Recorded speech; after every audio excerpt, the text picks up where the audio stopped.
Hi, if you'd like to hear all the sewing I was up to last week, please stay tuned.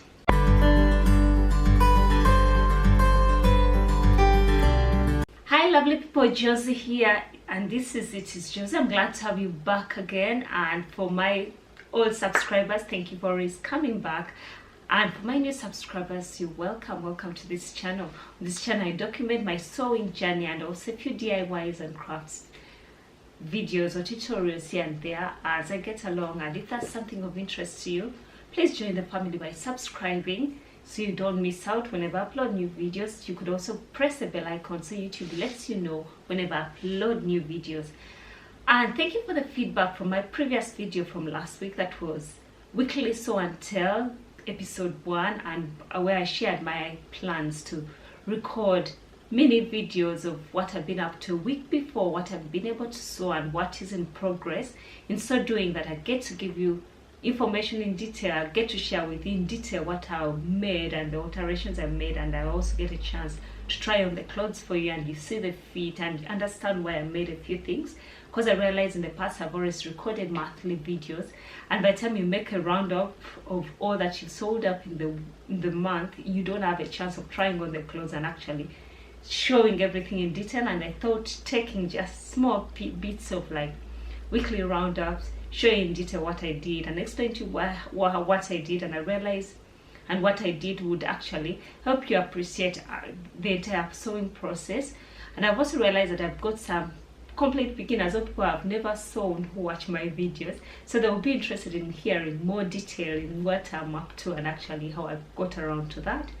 And thank you for your feedback. Of many of you who said yes, you are interested in the weekly roundup. And here we go. And this is Sew and Tell episode 2.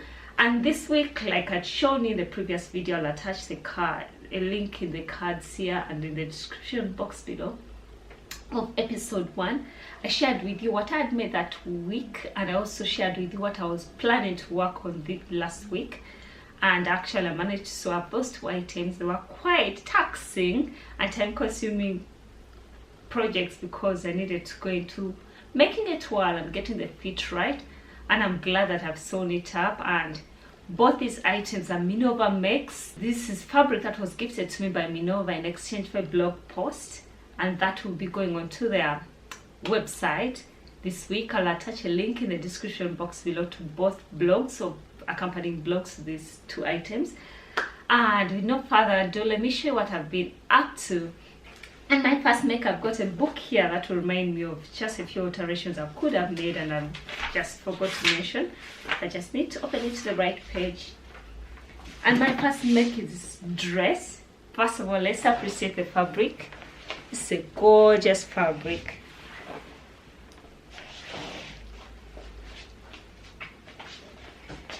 And I clearly know why it took me so long to sew up this fabric, because when you're holding onto a fabric, being so precious about it, you hardly make up your mind on a pattern to use. You want to choose the pattern that will match up perfectly well.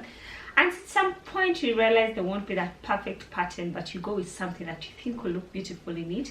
And I went with the Ariana Dress by the Style Up pattern. And it's a button down dress, as you can tell. And I went with red popping buttons. They are matte red to just bring out this little print of the color and actually pop nice, because the fabric is quite busy. There's a lot going on. Unless you go with bright buttons, they wouldn't show up. And it has patched pockets. It's a midi dress. Unfortunately, I can't stand somewhere to show you, but I will try to attach pictures or a clip of the complete length. And then it has shirring in the back, if you can tell.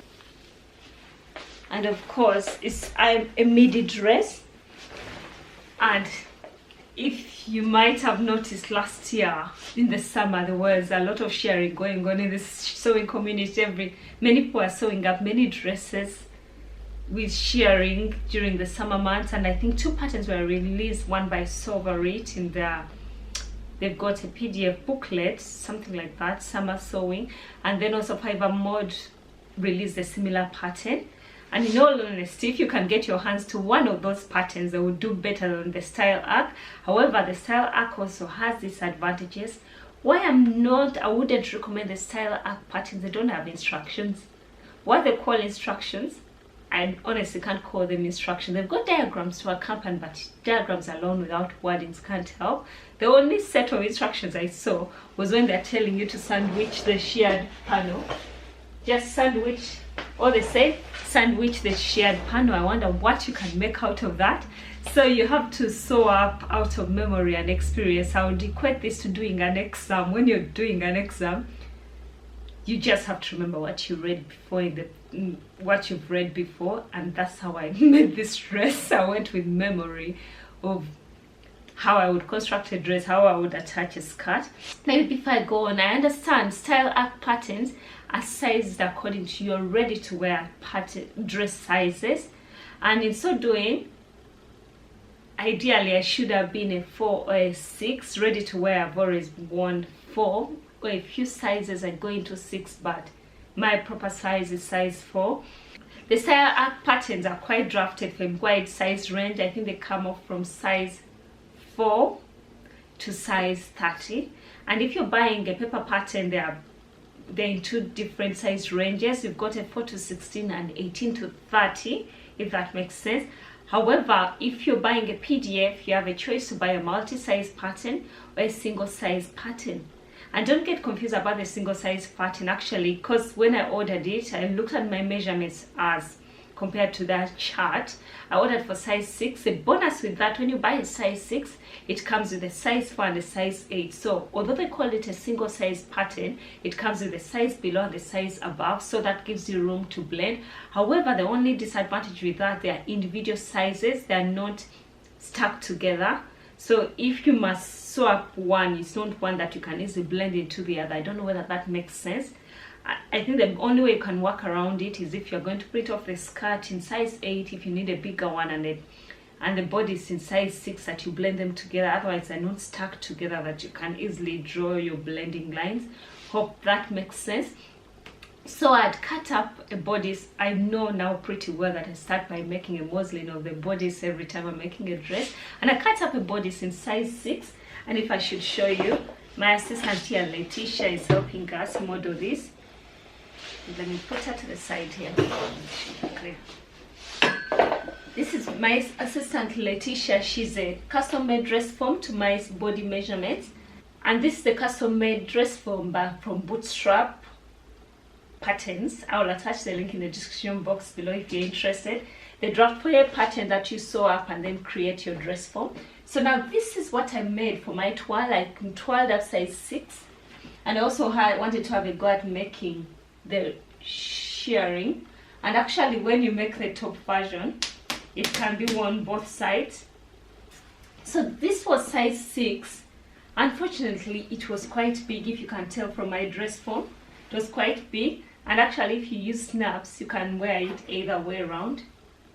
They're the same. However, I didn't want to use snaps on my dress because just in case they go wrong, I'll be left not in a good state. But I decided to go with snaps for this. And when I tried it on, it was actually big.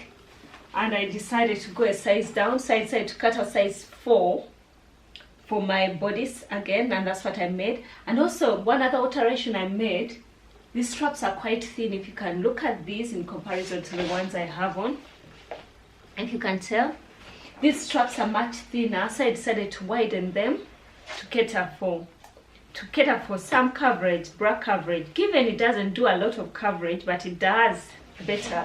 So when I turn, you can't see the bra straps that easily. So I tried to measure them against the bra strap. I measured how much I needed for the bra strap, folded over, then added seam allowance. So it gives some coverage. Doesn't completely cover it at the front, but it gives it some decent coverage. And also, as you can tell from here, I also made a sway back adjustment. And if you wonder what a sway back is when, I don't know whether it's clear there, when you dip in so much at the back waist, if you can tell. And mostly it has to do with when you have some amount on the bum and your waist dips in. So in so doing, actually, your back waist is quite shortened. So with a sway back, let me bring my Letitia here. This marks my waistline on the dress form, if you can tell this red marking. And now with the sway back, you realize that your top rides way past the waistline. The waistline is over here, and this is how far it rides. So when I made a toile, I tried it on, because this is quite big, that's why it's sliding down. But when I made the toile, I realized it was going past this point by a large margin. So that's an alteration I ended up making on the pattern pieces. So I made a sew back on this particular dress so it lands at the proper place. I thought I'll show you this, and this was my practice at shearing. I wanted to have a go at practicing a bit of shearing to see that I do it right on the final piece. So let me show you exactly what it looks like. So for the sew back adjustment, now my bodice comes up to here. I hope it's clear. All because I managed to go ahead and make those necessary adjustments. And I think those are the adjustments I made to this particular pattern, and I'm actually happy with the final look. This fabric is by Rose and Herbal. It's a cotton poplin fabric, and it's on a navy background. And actually this fabric is also stocked with an ivory background. It's a gorgeous fabric. The very first time I saw it during a call out, I had to order. I chose it because I knew it would make a gorgeous dress, summer dress. So I'm excited about it. I need to apologize. I was trying to rush through this so I can record it before my husband gets onto his work call, so you can hear him in the background. I even rushed to school so kids can take a break earlier so I can record this video. So I will apologize if you hear his voice coming through. But this is one of my proudest makes this year. Actually, I love it. I can't wait for the sun to come out.